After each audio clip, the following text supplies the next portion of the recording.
AITA for telling my girlfriend I have every right to defend my home after someone started kicking my door in. I, 27M, am in a 2-year relationship with my girlfriend, 26F. I love her to bits, but recent events have made me question whether we're truly compatible. For context, I'm a black man raised in the inner city. Life taught me to stay on high alert. You lock your doors, keep an eye out, and know how to defend yourself if it comes to that. My girlfriend, on the other hand, grew up in a quiet suburban neighborhood where nothing dangerous ever happened. Our upbringings couldn't be more different, and until recently, I didn't think it mattered. But now, I'm not so sure. I've been taking care of my mom for the past 6 months. She's recovering from major surgery on both legs and can't walk at all. Her room is in the back of the house, right next to the porch door. My mom's safety is my top priority. She's completely vulnerable.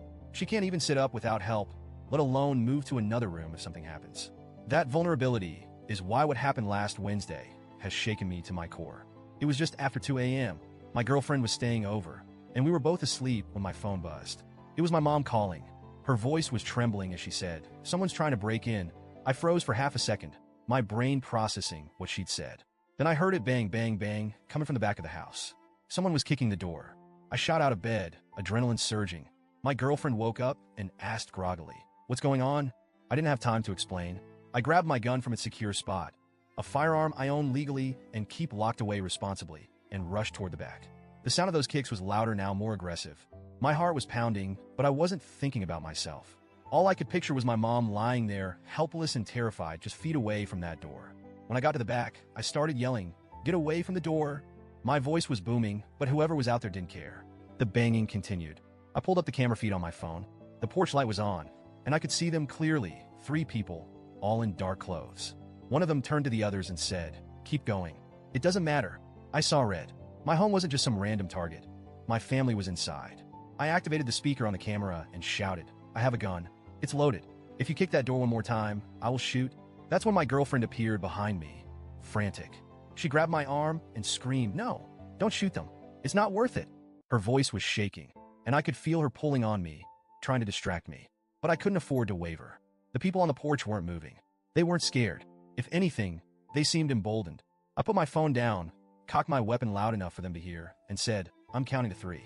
If you're not gone by then, I'm firing." I started counting. 1. Before I could say 2, they bolted. I stood there for a moment, my heart still racing, trying to process what had just happened. My mom called again, crying and asking if they were gone. I told her they'd left and that she was safe. But then my girlfriend exploded. "Are you insane? You can't just threaten to shoot people," she shouted. "What if you'd actually hurt someone? What if they'd had a gun too? You could have gotten us all killed." Her words hit me like a slap. I just prevented a break-in, maybe even saved lives, and she was yelling at me? I snapped back. "We're not having this conversation right now. I need to call the police." Looking back, I should have called them earlier. But at that moment, all I could think about was protecting my mom. The police arrived about 15 minutes later. They found shoe prints on the fence and on the back door, clear evidence of the attempted break-in. They patrolled the area, but didn't find anyone. Once the cops left, my girlfriend unleashed on me again. "I can't believe you were willing to shoot someone over a door," she said, tears streaming down her face. "It's just a door." Her words cut deep. "This isn't about the damn door," I told her.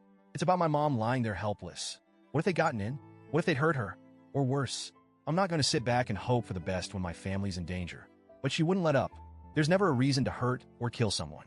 Ever. Violence isn't the answer. It just makes you as bad as them. I couldn't believe what I was hearing. The only reason you think violence isn't the answer is because you've never had to deal with real danger. You've never had to protect someone you love. That shut her up, but the damage was done. She spent the rest of the night in stony silence, and since then, she's barely spoken to me. The more I think about it, the more conflicted I feel. On one hand, I understand that my girlfriend comes from a different world. She's never had to deal with violence or crime. To her, the idea of using a gun, even as a last resort, is unthinkable. But on the other hand, I can't apologize for what I did. I wasn't looking for trouble. I didn't go out there hoping to hurt anyone. I just wanted to protect my home and my family. What frustrates me most is that she doesn't seem to understand the gravity of the situation. This wasn't a hypothetical debate. This was real. 3 people were trying to force their way into my house. If they'd succeeded, who knows what could have happened? I love my girlfriend, but her reaction has made me question our future. If she can't support me when I'm protecting my family, can we really make this work?